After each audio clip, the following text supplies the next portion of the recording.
The early repolarization syndrome. Repolarization is the relaxation phase of the heart, and usually it is represented by the T wave on the EKG.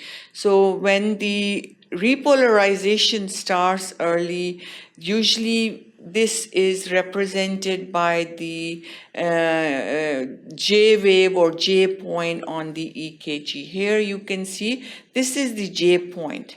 J point is the point between the end of the QRS complex. This is QRS complex here, and the beginning of the ST segment.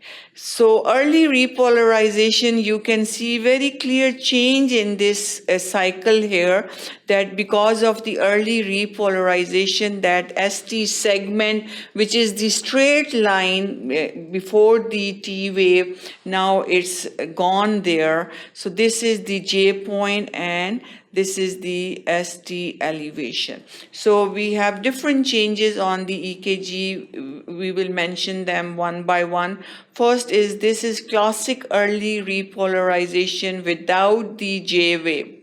We have the J point here, but no wave is formed here. So this is the J point, which is at the end point, at the end of the QRS complex and the beginning of the ST segment or ST interval. That's the first presentation. Here we have the early repolarization with the J wave. Now you can see the wave is present here. That's the J wave. That's the J point. And this J wave has different names given to it. Why we have this is Osborne wave.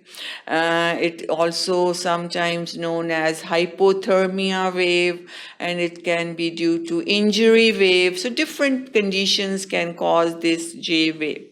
So here, early repolarization with the J wave present. Then we have slurred QRS downstroke without STE or ST segment elevation. Here you can see it's the slurred down QRS complex. This is the J point, and QRS is also slur in. So that's the other presentation of the early repolarization syndrome.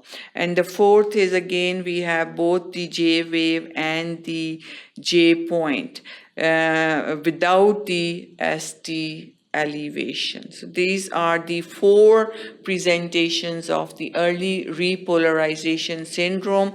And the important point to remember in this case is we have J wave formation in the early repolarization and at the J point, and the J point is the point between the end of the QRS complex and the beginning of the ST interval.